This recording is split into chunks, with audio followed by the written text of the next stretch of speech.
Salatullah, salamullah. Bismillahirrahmanirrahim. Assalamualaikum warahmatullahi wabarakatuh. Alhamdulillah wassalatu wassalamu ala Rasulillah wa ala alihi wa sahbihi wa mawalah wa la hawla wa la quwata illa billahi wa ba'du. Alhamdulillah, di malam hari ini kembali kita bisa duduk untuk berthalabul ilmi. Salawat dan juga salam kita hadiahkan kepada Rasul kita, Nabi besar Muhammad sallallahu alaihi wasallam. Kita lanjutkan kajian kita, masih membahas Siratul Mustafa, sejarah manusia pilihan di dunia, Rasul kita Muhammad sallallahu alaihi wasallam. Dan kita masih menjelaskan tentang sejarah kelam Yahudi yang ada di kota Madinah di zaman Nabi sallallahu alaihi wasallam. Di dalam surah Al-Baqarah ayat 120, Allah Subhanahu wa taala berfirman, "Walan tarda ankal yahudu walan nasara hatta tattabi'a millatahum." Selamanya tidak akan redha kepadamu wahai Muhammad orang-orang Yahudi ataupun Nasrani sehingga kalian mengikuti agama mereka. Kalimat lan yang masuk pada fi'lul mudhari ini dipahami oleh sebagian ahli tafsir, maksudnya lan li ta'bid. Lan li ta'bid itu artinya lan yang memiliki makna selamanya. Artinya selamanya orang-orang Yahudi dan Nasrani itu tidak akan redha sampai kita mengikuti mereka. Dengan tegas Al-Quran mengatakan bahwa namanya Yahudi dan Nasrani itu tidak akan pernah redha kepada kita kaum muslimin. Makanya mereka akan berusaha dengan cara mereka untuk menyesatkan orang Islam supaya berkiblat kepada mereka. Dan ini kita bisa lihat di dalam sejarah Nabi sallallahu alaihi wasallam ketika Rasul hijrah dari Mekah ke Madinah, bagaimana muamalah orang-orang Yahudi kepada Nabi. Padahal ikhwatu fiddin yang dimuliakan Allah Subhanahu wa taala, sering saya katakan bahwa orang Yahudi itu mereka lebih paham akan kedatangan Nabi sallallahu alaihi wasallam dibandingkan orang-orang musyrik Khazraj dan Aus. Karena orang-orang musyrik tidak punya maklumat akan kenabian. Mereka para penyembah berhala. Tapi orang Yahudi itu diturunkan Taurat kepada mereka, sebagaimana orang Nasrani diturunkan Injil kepada mereka. Taurat dan Injil itu sudah mengisyaratkan akan kemunculan Nabi akhir zaman. Coba anak-anak ditenangkan ya, di belakang itu ya, ribut sekali. Jadi harusnya yang beriman kepada Nabi sallallahu alaihi wasallam itu kan Yahudi dan Nasrani kan, karena punya maklumat harusnya kan. Tapi kenapa kemudian orang Khazraj dan Aus yang kemudian mereka rame-rame masuk Islam, yang kemudian kita kenal dengan sebutan Ansar, orang-orang Ansar? Kan terbalik, menunjukkan bahwa hidayah itu milik Allah. Allah berkehendak siapapun yang akan diberikan hidayah oleh Allah Subhanahu wa taala.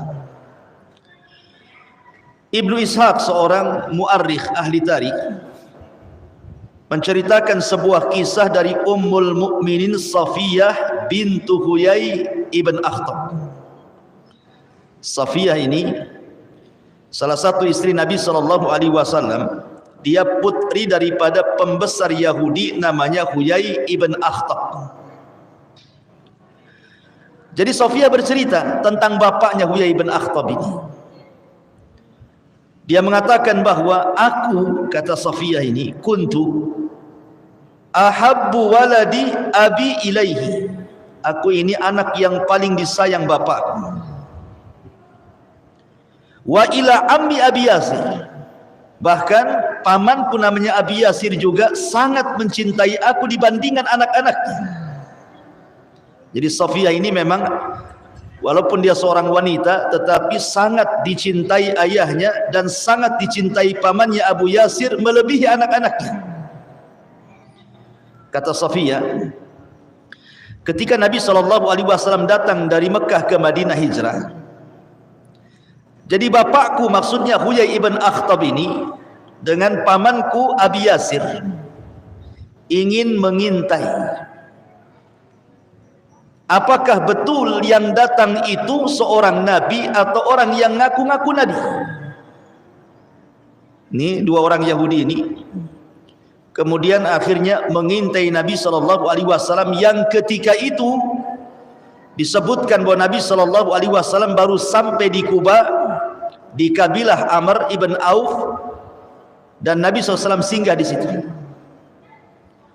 Akhirnya kemudian pagi-pagi buta nih Huyai ibn Akhtab ini dan Abi Yasir kemudian bertolak dari rumahnya menuju Bani Amr ibn Auf ini, sambil kemudian memperhatikan Nabi SAW. Lama mereka memperhatikan dari pagi sampai sore, baru mereka pulang. Setelah kemudian mereka pulang, kata Safiyah ini yang menceritakan istri Nabi ini, aku melihat wajah ayahku tidak seceria ketika dia berangkat, murung wajahnya. Kemudian aku pun menguping apa yang dibicarakan bapakku Huyai ibn Akhtab dengan Abu Yasir pamanku. Katanya Abi Yasir berkata kepada Huyai ibn Akhtab, ahuwa, apakah memang itu yang engkau lihat bahwa memang dia seorang nabi? Abu Yasir berkata ini kepada Huyai ibn Akhtab, apakah dia memang seorang nabi? Ahuwa, katanya.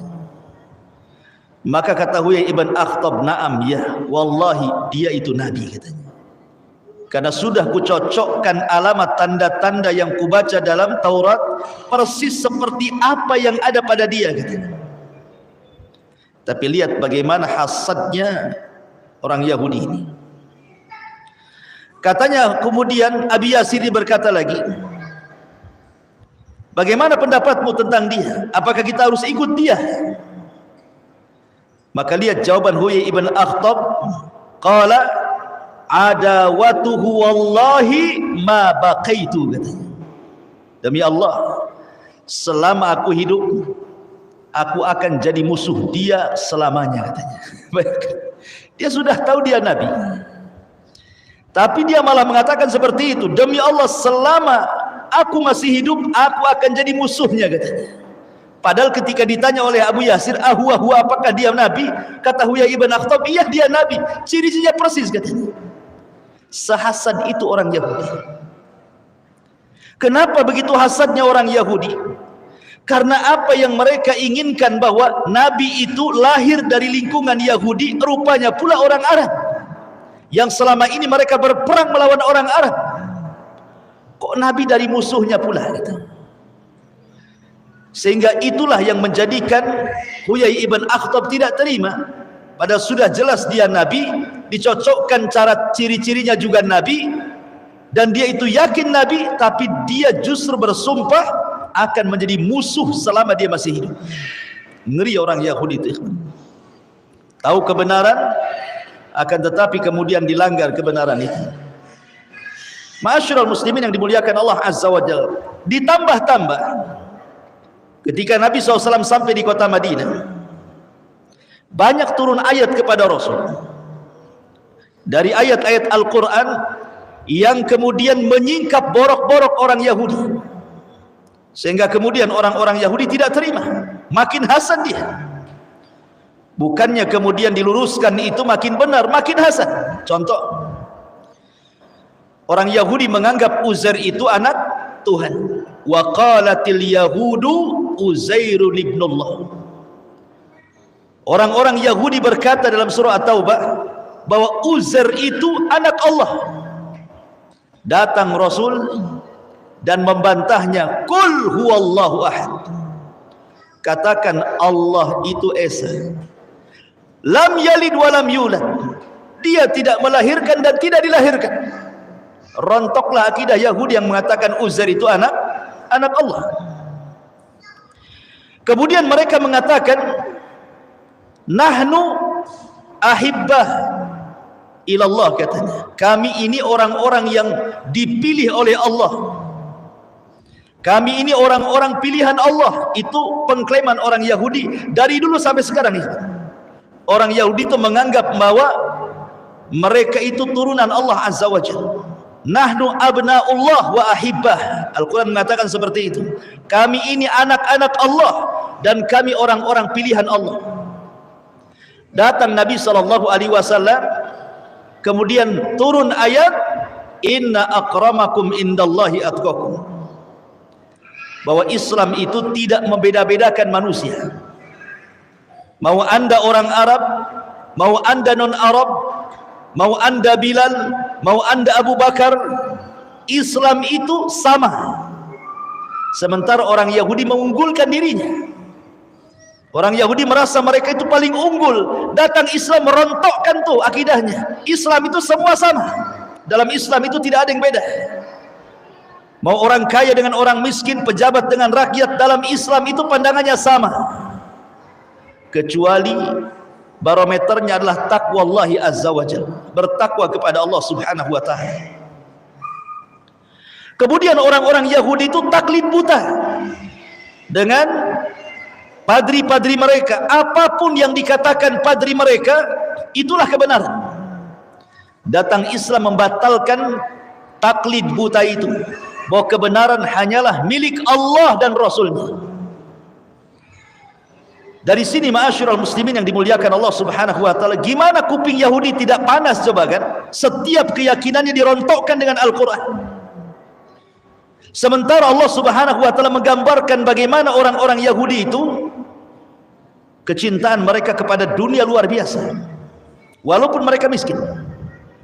Allah mengatakan dalam Al-Quran, wala tajidannahum ahrasan nasi ala hayatin minal ladzina asyraku yawaddu ahaduhum law yu'ammaru alfasanatin wa ma huwa bimuzahzihi minal azab an yu'ammar wallahu basirum bima ya'malun.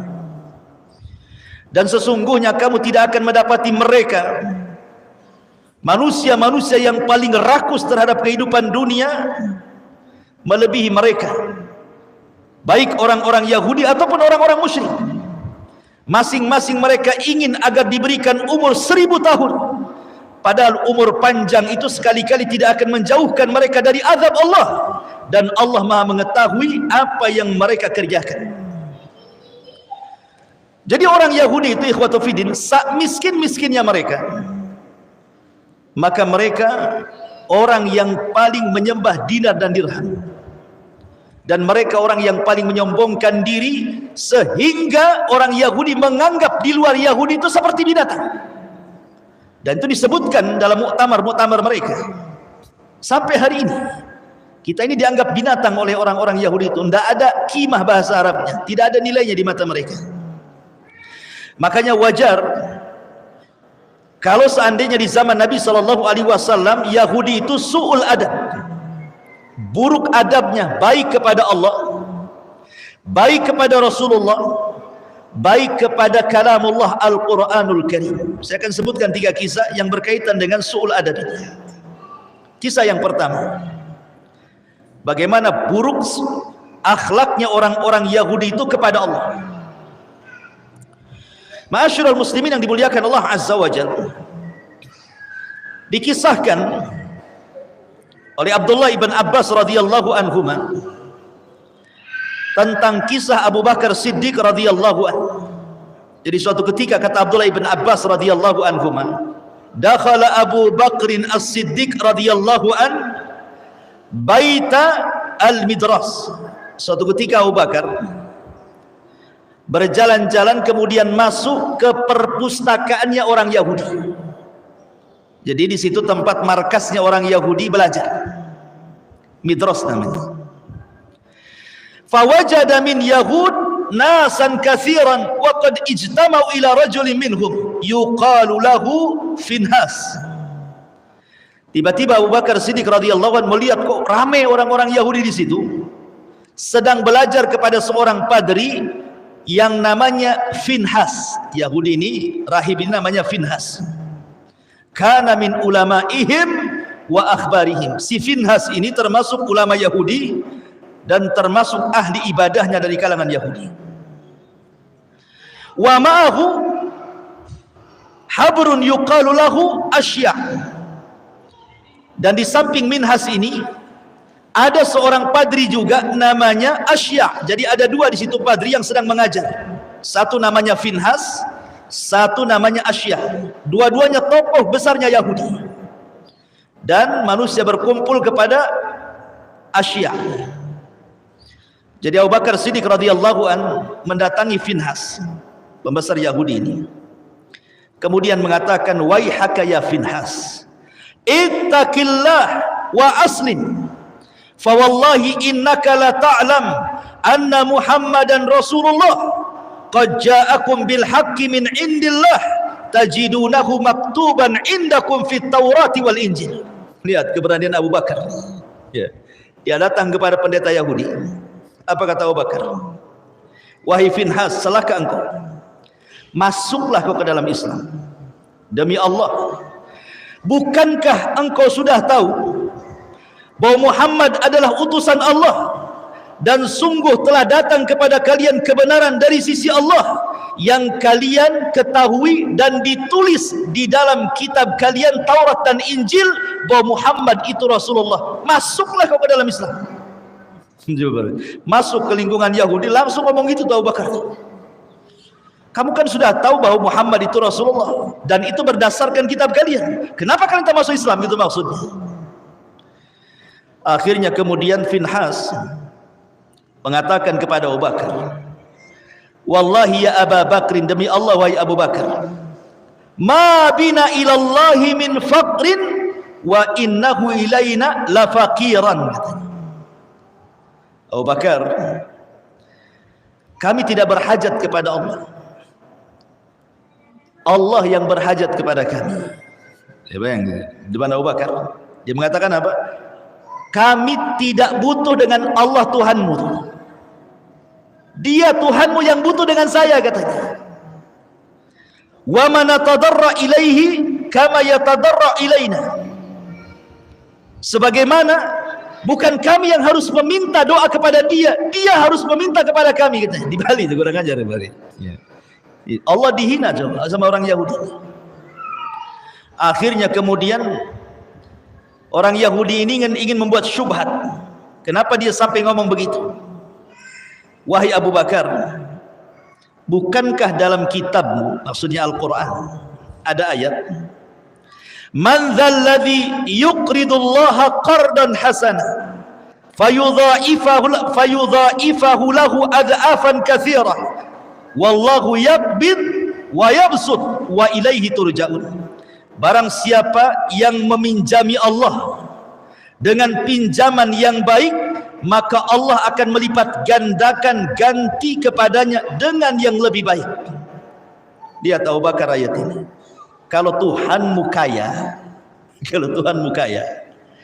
kenapa dalam Qur'anmu barang siapa yang meminjami Allah, berarti Allah itu fakir, dia pinjam sama kita. Syubhatnya orang Yahudi. Ya. Kemudian kalian datang melarang kami riba. Tidak boleh riba. Tapi Tuhanmu berbuat riba, katanya. Karena di sini kalau kita meminjamkan kepada Allah, Allah lipat gandakan gantinya, kan? Kurang ajar kata orang Yahudi itu juga. Ya. Dia ngasih syubhat kepada Abu Bakar. Emosi Abu Bakar, nggak tahan dia. Ditamparnya si Finhas di depan orang, ditampar. Ya. Kemudian pergi. Si Finhas ini merasa dizalimi. Apa salah dia? Kenapa dia sampai dipukul? Datang dia kepada Nabi SAW melapor. Kemudian di hadapan Nabi SAW dia mengatakan, ya Rasulullah, undur ma sana'a bi sahibuk. Lihat apa yang diperbuat temanmu si Abu Bakar itu. Dia sudah memukul wajahku, katanya. Kemudian Rasul mengatakan kepada Abu Bakar, ya Abu Bakar, ma hamalaka ala ma sana'ta. Betul kau lakukan itu wahai Abu Bakar? Kata Abu Bakar, bala, tentu aku lakukan itu. Ya. Kenapa kau lakukan? Kenapa kau pukul dia? Maka Abu Bakar Siddiq radhiyallahu anhu mengatakan, karena dia mengatakan Tuhan kita, Allah maksudnya, fakir dan mereka kaya, katanya. Maka Rasul mengatakan, ya Finhas, betul apa yang dikatakan Abu Bakar? Oh enggak benar, aku enggak pernah mengatakannya, katanya. Kurang ajar dia kan. Ya. Jadi munafik itu bukan orang musyrik saja seperti Abdullah ibn Ubay saja, tapi Yahudi juga ada munafiknya. Karena kaidah munculnya munafik itu apabila Islam kuat, maka kuatlah munafik. Kalau Islam lemah, maka lemahlah munafik. Jadi munafik itu sesuai dengan kekuatan Islam. Kalau Islam kuat, munafiknya makin kencang. Kalau Islam lemah, justru nggak ada munafik. Ngapain kalau Islam lemah jadi munafik? Jadi kafir aja lah. Kan gitu bahasanya. Makanya karena Islam kuat jadi munafik dia. Jadi ada orang Yahudi yang munafik juga. Oh enggak, aku nggak ngomong gitu sama Bakar. Kadzabta ya Abu Bakrin, dusta kau ya Abu Bakar, katanya. Maka kemudian Allah Subhanahu wa taala turunkan ayat karena Abu Bakar, karena masalahnya tidak ada saksi. Sehingga kemudian Abu Bakar tidak bisa membela diri, kan begitu.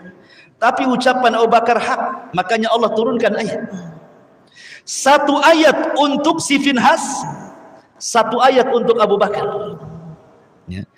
Satu ayat untuk si Finhas ini turun surah Al-Imran.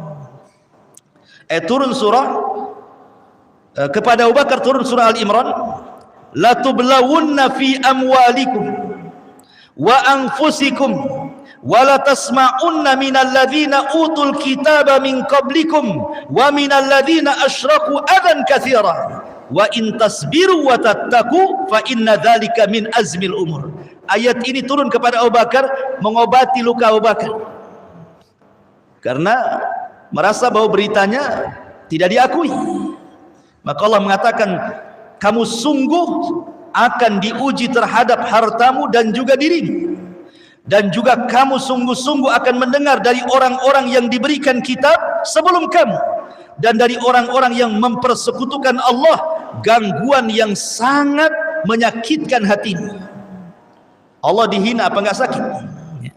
Jika kamu bersabar wahai Abu Bakar seolah-olah seperti itu dan bertakwa, maka sesungguhnya yang demikian itu termasuk urusan yang patut diutamakan. Tetapi kemudian turun kepada Finhas, berucapan dia benar, mengatakan Allah miskin dan mereka orang Yahudi merasa kaya. Turun ayat kepada mereka. Apa ayatnya?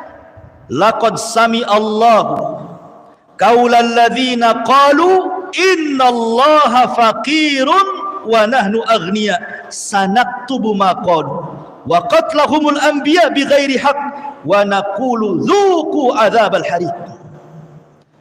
Sungguh Allah mendengar ucapan orang yang mengatakan Allah itu fakir, kami yang kaya. Siapa yang mengucapkan? Finhas. Maka kami akan catat apa yang mereka katakan, dan terhadap pembunuhan mereka dahulu kepada para nabi, dan kami katakan kepada mereka, rasakanlah kelak azab neraka yang akan membakar kalian. Subhanallah, bagaimana su'ul adabnya siapa? Yahudi kepada Allah Subhanahu wa ta'ala. Dia mengatakan Allah fakir, mereka pula kaya. Ini satu kisah bagaimana su'ul adab mereka kepada, banyak sebenarnya kisahnya. Seperti mengatakan Allah bakhil, ya. Kemudian kisah yang kedua, bagaimana su'ul adab mereka kepada Nabi SAW. Ini dikisahkan di dalam kitab Sahihaini, Bukhari Muslim, ketika Aisyah radhiyallahu anha bercerita. Jadi yang menceritakan di sini adalah Aisyah Ummul Mukminin radhiyallahu anha. Ada seorang Yahudi tiba-tiba mengucapkan salam kepada Nabi sallallahu alaihi wasallam dengan salam kematian. Assalamu alaikum ya Muhammad. Bukan assalamu alaikum. Assalamu alaikum. Beda kalau assalamu alaikum dengan assamu alaikum. Kalau assalamu artinya selamat. Kalau assam itu artinya racun.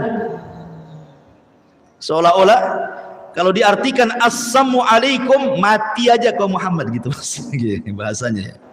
Kalau assalamu alaikum, mudah-mudahan Allah Subhanahu wa taala berikan keselamatan kepadamu wahai Muhammad. Aisyah radhiyallahu anha Ummul Mukminin mendengar ucapan orang Yahudi ini, kemudian ngomong sama Nabi sallallahu alaihi wasallam. Ya Rasulullah, kata Aisyah, kenapa kau tidak jawab mereka dengan membalik kata-kata mereka? Bukankah mereka adalah abna'u al-khanazir, anak-anaknya babi katanya. Abna'ul khanazir, karena orang-orang Yahudi dikutuk menjadi kera dan babi, kan begitu ya. Kunu qiradatan khasiin, kan itu. Jadi Aisyah radhiyallahu mengatakan, kenapa kau tidak balas mereka? Bukankah mereka adalah abna'u al-qiradata wal khanazir, anak-anaknya kera dan babi, kata Aisyah. Apa kata Nabi SAW? Wahai Aisyah, jangan seperti itu. Islam tidak mengajarkan kekotoran bicara. Rasul mengajarkan adab. Jangan dibalas keburukan dengan keburukan, balaslah keburukan dengan kebaikan. Rasul ingin mentarbiah istrinya. Nah, harusnya antum gitu. Kalau istri sudah mulai gibah, antum tegurlah. Janganlah gibah. Jangan pula antum yang mancing. Gimana kondisi tetangga sebelah? Antum pula yang mancing. Antum yang tegur. Sudah. Nggak usah lagi cerita si anu dah. Masak aja. Jadi Aisyah radhiyallahu anha emosi Aisyah. Rasul itu tidak terpengaruh sebenarnya. Mau dicaci maki Rasul sudah biasa. Lebih parah lagi ketika dia berada di Mekah, kan gitu ya. Dikatakan gila, dikatakan tukang zina, sudah biasa bagi Nabi. Apalagi hanya mengatakan assalamualaikum. Rasul itu tidak dimasukkan ke dalam hati. Dan ini tarbiyah bagi kita, kan. Kalau ada orang-orang yang mengucapkan kalimat buruk kepada kita, tidak perlu masuk ke dalam hati. Cukup masuk telinga kanan, melesat ke telinga kiri. Kalau perlu masuk ke telinga kanan, mental lagi, tidak sempat masuk otak. Jadi tidak sakit kali hati kita ini. Itulah tarbiyah Nabi. Akhirnya Nabi SAW mengatakan, sesungguhnya sudah ku jawab, tetapi dengan sebutan wa alaikum, kamu saja. Nah, gitu maksudnya. Jadi kalau mereka mengatakan mati aja kau Muhammad, kata Rasul wa alaikum, kau saja yang mati. Itu maksudnya. Tidak perlu ditambah-tambah kalimatnya. Tapi lihat bagaimana su'ul adab di sini, kan. Jelek sekali mereka adabnya kepada Nabi SAW itu. Begitulah su'ul adabnya orang-orang Yahudi. Jadi kalau hari ini kemudian ada orang-orang yang mencela Rasul, menghina Rasul, istihza kepada Rasul, su'ul adab kepada Rasul, dengan mengatakan khamar minuman nabilah, kata subhanallah, na'udzubillah. Ma'asyiral muslimin yang dimuliakan Allah Azza wa Jalla. Kemudian yang ketiga, bagaimana su'ul adab mereka terhadap Al-Quran, terhadap Al-Quranul Karim. Ketika orang-orang Yahudi datang kepada Nabi SAW bertanya soal ruh, apa itu ruh? Maka Nabi terdiam, karena Nabi tidak punya jawaban. Nabi tidak boleh menjawab dengan hawa nafsunya. Nabi itu harus menjawab dengan wahyu yang diwahyukan kepadanya. Wa ma yantiqu anil hawa in huwa illa wahyun yuha. Rasul itu tidak pernah mengucapkan dengan hawa nafsunya. Pasti setiap ucapannya wahyu yang Allah wahyukan kepadanya. Karena Allah yang mengatakan, "Lau taqawwala alaina ba'dal aqawil la akhadna minhu bil yamin thumma laqata'na minhul watin." Muhammad, kalau engkau berani, kata Allah, mengucapkan sebuah pendapat yang tidak bersumber dariku, kata Allah, ku tarik tangan kananmu, ku potong urat nadimu. Jadi Allah mengancam, ya, tidak boleh Rasul mereka-reka yang Allah tidak katakan. Makanya Rasul diam saja karena tidak tahu jawabannya. Maka turunlah ayat, wa yas'alunaka 'anir ruh qulir ruhu min amri rabbi wa ma utitum minal ilmi illa qalila. Mereka bertanya-tanya kepada wahai Muhammad soal ruh. Katakan ruh itu urusan Rabbku, dan tidaklah kalian diberikan ilmu kecuali sedikit. Yang ingin saya bahas adalah wa ma utitum minal ilmi illa qalila.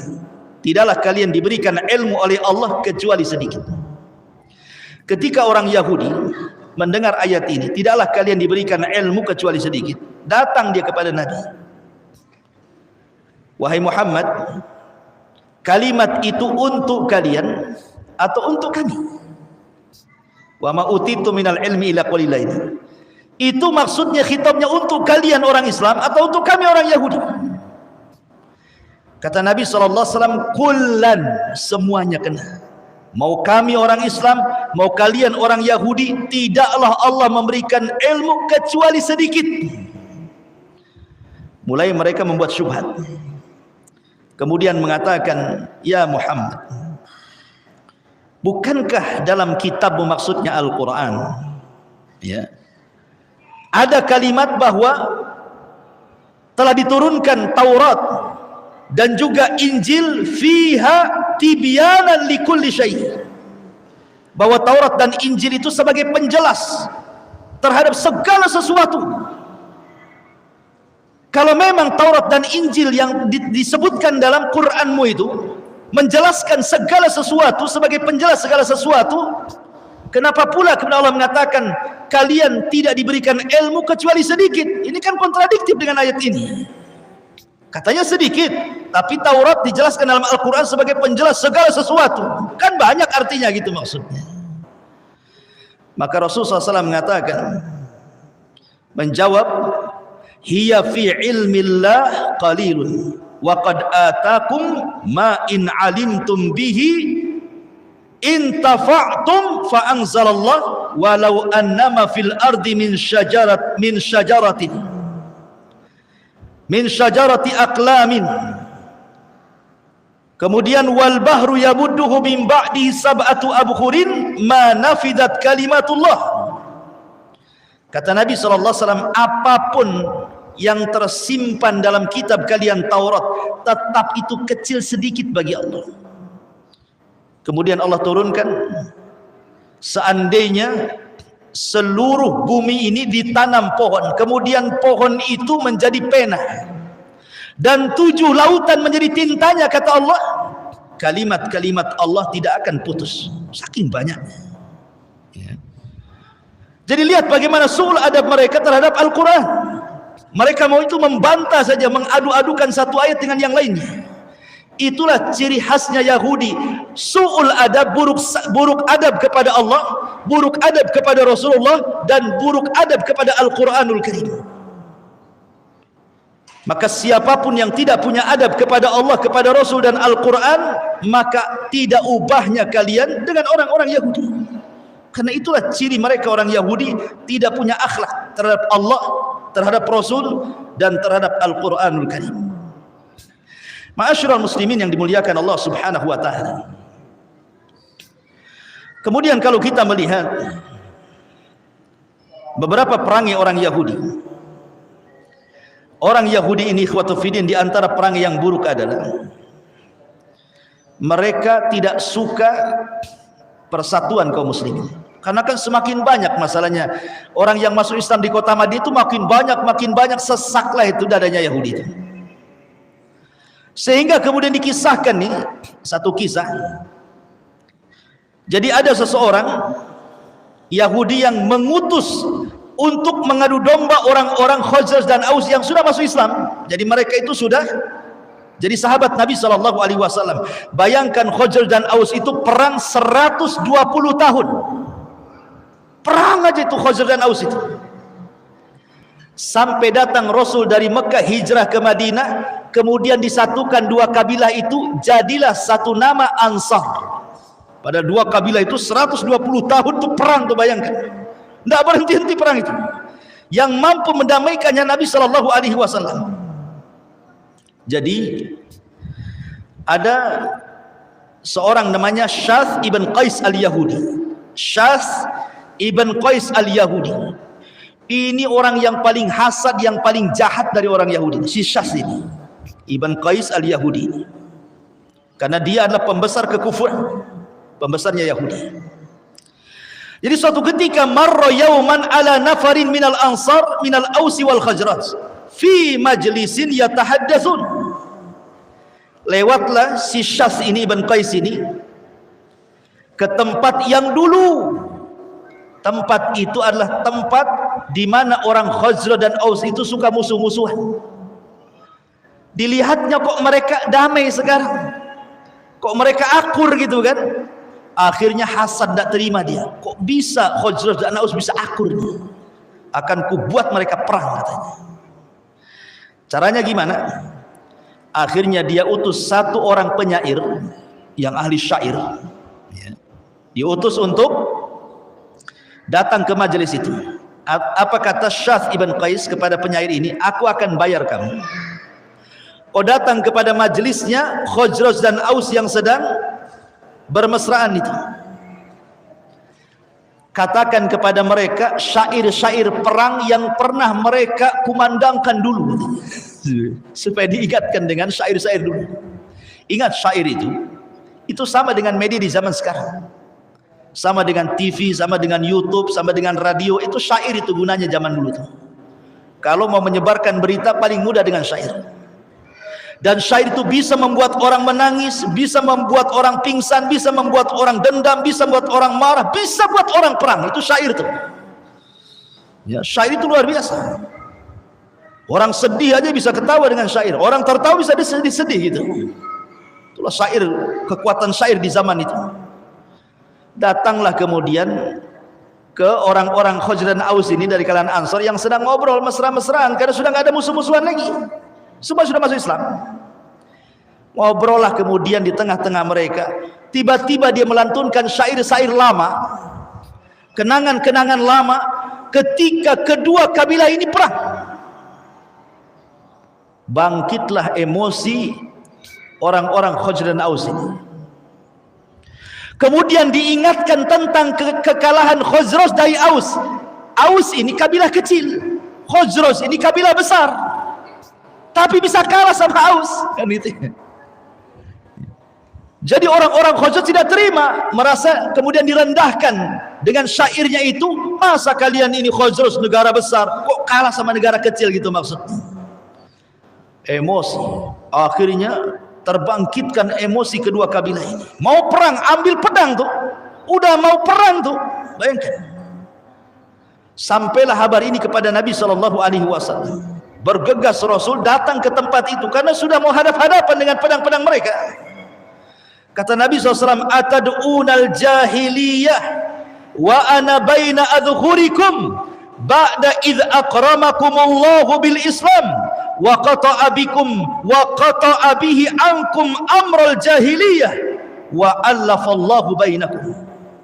Kata Nabi SAW, apakah kalian akan mengembalikan tradisi jahiliyah sementara aku di hadapan kalian? Allah sudah muliakan kalian dengan Islam, dan Allah sudah putuskan tradisi-tradisi jahiliyah yang jahat itu. Bahkan Allah sudah lembutkan kalian. Kemudian Rasul terus menasihati sampai akhirnya mereka melempar pedang-pedang mereka. Fabakau, mereka pun menangis semuanya, saling salaman, saling berpeluk. Kemudian Nabi SAW ikut menangis. Turunlah ayat surah Al-Imran ayat 99. Qul ya ahlal kitab lima tasudduna an sabilillah man amana tabqunaha iwaja wa antum syuhada wa mallahu bighafilin amma ta'malun. Katakan wahai Muhammad, wahai ahli kitab, maksudnya Yahudi dan Nasrani, mengapa kamu menghalang-halangi orang-orang yang beriman dari jalan Allah? Kamu menghendaki jalan Allah bengkok, padahal kamu menyaksikannya dan Allah tidak lengah terhadap apa yang kalian kerjakan. Kenapa kalian hendak menghalang-halangi orang-orang yang sudah masuk Islam? Ngapain kamu? Ya. Jadi Allah Subhanahu wa taala turunkan ayat ini menyebutkan sifat-sifat orang-orang Yahudi suka memecah belah. Jadi kalau ada provokator dalam dakwah itu, jangan-jangan nih masuk sifat-sifat Yahudi pula, suka memecah belah. Karena orang Yahudi tidak suka kalau seandainya Islam berkembang, hasad dia. Ya. Ma'asyiral muslimin yang dimuliakan Allah Subhanahu wa taala. Lihat bagaimana ketidaksukaannya orang-orang Yahudi kepada kaum muslimin yang ada di kota Madinah. Bahkan mereka itu tukang hasud. Tukang hasud, bahkan mereka melecehkan kehormatan seorang wanita muslimah pula. Ada di Madinah itu, di antara kabilah Yahudi itu namanya kabilah Bani Kunaiqa. Kabilah Bani Kunaiqa. Kabilah Bani Kunaiqa itu kabilah Yahudi yang pertama yang terusir dari kota Madinah. Kabilah Bani Kunaiqa. Kenapa demikian? Jadi ketika kaum muslimin ini menang di perang Badar, orang Yahudi tidak suka, kemudian mengejek, ialah musuh kalian orang-orang musyrik, patutlah kalian menang katanya. Coba kalau musuh kalian aku, orang Yahudi, kalah kalian. Kan kurang ajar tuh. Ialah musuhnya orang-orang itu, cobalah musuh perang sama kami katanya. Tidak kalah kalian. Sampai berita ini kepada Rasul. Ya, bayangkan. Ditambah-tambah kemudian Bani Kunaiqa ini mengutus utusan ke Quraisy. Untuk apa? Membangkitkan dendam kekalahan supaya suruh balas. Kami akan bantu dari Madinah. Bayangkan orang Yahudi kan, siasat mereka. Akhirnya kemudian sampai suatu ketika adalah wanita muslimah ke pasar jual, membeli sesuatu, masuk ke dalam pasar. Kemudian dipaksa orang Yahudi untuk membuka cadarnya, membuka hijabnya, auratnya. Wanita ini tak mau, fa'abat, tak mau. Rupanya ketika wanita ini duduk, jilbabnya diikat di kursi. Dia tidak sadar kalau diikat. Pas bangun, ketarik, nampaklah auratnya. Menjeritlah wanita ini. Kemudian meminta pertolongan kepada kaum muslimin. Ada satu pemuda muslim ini enggak terima. Cari siapa yang mengikat kain wanita itu. Rupanya mengikat itu pemilik toko Yahudi. Langsung ambil pedang, tebas kepalanya, mati. Ketika kemudian, itu kan pasarnya Yahudi tuh, pasarnya Bani Kunaiqa, orang Yahudi semua di situ. Ketika kemudian ada seorang muslim ini membunuh, karena apa? Karena dia sudah melecehkan seorang, ini satu pasar nggak terima, dikejarnya orang muslim yang membunuh satu Yahudi ini, kemudian dihakimi rame-rame, mati juga. Sampai berita ini kepada Nabi SAW. Berarti Bani Kunaiqa ini sudah merobek perjanjian piagam Madinah. Ya, kan sudah ada piagam itu. Tidak boleh saling mendolimi, harus saling menjaga, dan begitu seterusnya kan. Ada 51 butir dalam piagam itu. Dan semua kemaslahatan dengan sangat adilnya dalam piagam itu. Betul-betul menerapkan syariat Islam. Berarti orang Yahudi sudah melanggar. Dari situ Rasul mempersiapkan pasukan, melucuti senjata orang-orang Bani Kunaiqa, kemudian diusir keluar dari Madinah. Akhirnya mereka tinggal di perbatasan Syam.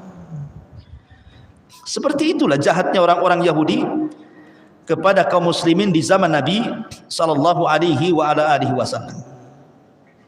Ma'asyiral muslimin yang dimuliakan Allah Subhanahu wa taala. Kemudian juga di antara mereka ada yang berusaha untuk membuat fitnah. Dengan cara apa? Dengan cara bagaimana kemudian mengolok-olok kaum muslimin, sebagaimana yang sudah saya jelaskan tadi, sehingga mereka harus berpecah. Terkadang juga supaya orang-orang yang sudah masuk Islam ragu-ragu dengan keislamannya. Jadi mereka membuat tasykik, keraguan. Cemana nih caranya? Orang-orang itu kembali kepada kekufuran mereka, balik lagi kepada kemusyrikan itu, jangan masuk ke dalam Islam. Caranya bagaimana?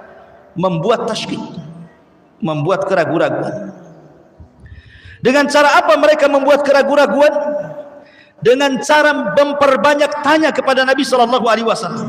Jadi mereka itu caranya ada dengan cara mendebat di hadapan para sahabat. Nanti kalau Rasul tidak bisa menjawab, tengok Nabi kalian tidak bisa jawab.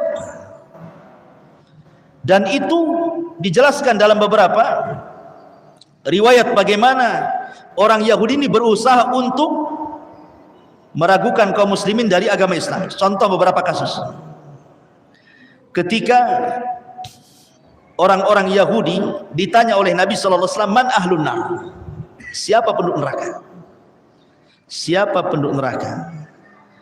Maka orang Yahudi mengatakan, "Nahnu, kami penduduk neraka. Summa takhlufuna antum." Tapi kami sebentar saja, habis itu kau penggantinya. Iya betul, kami penduduk neraka, tapi sebentar saja. Berapa hari? 40 hari saja. Makanya turun ayat, wa qalu lan tamassana an-nar illa ayyaman ma'dudat, katanya. Kalaupun kami harus masuk neraka, paling beberapa hari di neraka itu. Ada yang mengatakan 40 hari diambil dari kesalahan Bani Israel ketika ditinggal Nabi Musa mengambil Taurat, mereka menyembah patung anak sapi. Ya 40 hari itulah kesalahan kami, katanya. Habis itu kalian yang gantikan, kalian kekal di dalamnya, katanya. Maka Rasul mengatakan, kadzabtum, dusta kalian. Laqad alimtum anna la nukhlifukum. Kalian sudah tahu enggak mungkin kami jadi ganti kalian di neraka. Kalian akan dikekalkan di dalamnya. Makanya turun ayat, wa qalu lan tamassana nar illa ayyaman ma'duda. Qul attakhadtum indallahi ahdan fala yukhlifallahu ahdah am taquluna 'alallahi ma la ta'lamun. Mereka berkata, neraka tidak akan menyentuh kami kecuali beberapa hari saja. Ada yang mengatakan beberapa hari di sini, ada yang mengatakan 40 hari, ada yang mengatakan 1 minggu saja. Karena orang Yahudi meyakini bahwa umur dunia itu 7,000 sanah, 7.000 tahun. Mereka mengatakan umur dunia itu 7.000 tahun. Wa anna Allah yu'adzibun nas fin nar bi kulli alfi sanatin min ayyamid dunya yawman wahidan. Dan Allah akan mengazab manusia di neraka setiap 1000 tahun, ya, dengan kehidupan dunia, maka akan dikecualikan 1 hari. Jadi kalau 7 kali berarti 7 hari saja, itu yang 1 hari milik kami, katanya. Kami tidak akan diazab 7 hari. Itu satu riwayat yang mengatakan 40 hari saja. Tapi itu kan angan-angan mereka. Kenapa demikian? Orang-orang Yahudi itu menganggap mereka itu ahli jannah. Masalahnya mereka lah yang paling benar, yang paling dicintai Allah, manusia pilihan, dan mereka tidak mungkin dihinakan Allah. Tapi Allah Subhanahu wa taala katakan kepada mereka, "Qul in kanat lakumud daral akhirah indallah khalisatan min dunin nas fatamannawul mauta in kuntum shadiqin." Hei orang-orang Yahudi, seolah-olah begitu. Katakan ya Muhammad, hei orang-orang Yahudi, jika negeri akhirat di sisi Allah khusus untuk kalian, maksudnya kalau kalian mati pasti masuk surga, dan kalaupun masuk neraka hanya beberapa hari saja. Kalau memang kalian merasa menguasai surga, bercita-cita matilah kalian. Harusnya kan kalian bercita-cita mati kan? Cepat mati, cepat masuk surga kan begitu. Katakan ya Muhammad kepada mereka, kalau memang negeri akhirat di sisi Allah itu khusus untuk kalian saja, mintalah kematian kepada Allah segera kalian. Kalau kalian benar, supaya cepat mati masuk surga kan begitu. Tapi apa yang terjadi? Walai yatamannawnahu abadan bima qaddamat aydihim wallahu alimun bizzalimin. Tetapi mereka tidak akan menginginkan kematian itu sama sekali karena dosa-dosa yang telah dilakukan tangan-tangan mereka. Mustahil ada orang Yahudi berangan-angan mati. Karena tadi saya sudah katakan di ayat, kalau bisa umur mereka itu ribuan tahun, kan itu ya. Berarti mereka itu hanya membuat syubhat di tengah-tengah kaum muslimin supaya kaum muslimin ragu-ragu dengan Islam. Mereka membuat bantah-bantahan kepada Rasul tentang Al-Quran. Begitulah wataknya orang-orang Yahudi. Ma'asyiral muslimin yang dimuliakan Allah Azza wa Jalla. Tetapi walaupun demikian, Nabi itu mengajarkan kepada kita tentang sifat kelembutan. Sudah tahu Yahudi itu jahat-jahat, kurang ngajar semuanya. Tetapi lihat muamalah Nabi SAW di kota Madinah. Padahal kan Rasul lebih kuat loh. Jadi dengan menggabungkan Khazraj dan Aus, kemudian kedua kabilah besar di Madinah ini masuk Islam, menjadi mayoritas jadinya. Jadi orang Yahudi makin sedikit, orang Islam makin banyak kan begitu. Tapi Nabi SAW tetap berpegang kepada piagam Madinah. Kalau Rasul mau kan mereka diusir semua kan? Tidak, ada perjanjian di situ. Lah di antara perjanjian itu, kaum muslimin tetap memberikan yang pertama hakul hayah. Diberikan hak hidup orang Yahudi. Bayangkan diberikan hak hidup. Bahkan Rasul mengancam tidak boleh membunuh kafir dhimmi. Ya, kafir yang satu atap dengan kita, tetangga kita, satu komplek, satu desa, nggak boleh. Dikasih kehidupan, padahal mereka kan menjadi minoritas setelah datangnya Rasulullah kan. Tapi Rasul tetap berpegang dengan perjanjian. Masih diberikan hak hidup. Yang kedua, diberikan hak at-tamalluk. Mereka boleh menguasai harta mereka sendiri. Mau berniaga sesuka mereka silahkan. Tidak dirampas hartanya. Mereka bebas di kota Madinah, asal jangan keluar dari perjanjian saja. Kemudian juga hakul himayah wa difa. Kalau ada orang yang menyerang mereka, Islam membelanya. Kurang apa tuh? Kamu kalau punya musuh di luar, mereka menyerang kamu, kami yang akan jadi bentengnya. Bayangkan, dikasih perlindungan lagi. Kemudian juga hakul adli. Diberikan hak keadilan dalam muamalah. Bahkan Rasul SAW tidak suka dengan kezaliman. Kalau ada orang muslim mendolimi orang Yahudi, maka tetap orang muslim ini ditindak secara syariat Islam. Ya, seperti yang terjadi ketika seorang muslim membunuh dua orang Yahudi, maka dia harus bayar diat kan. Itulah bedanya kalau orang kafir membunuh orang Islam, qisas. Kalau orang Islam membunuh orang kafir, diat.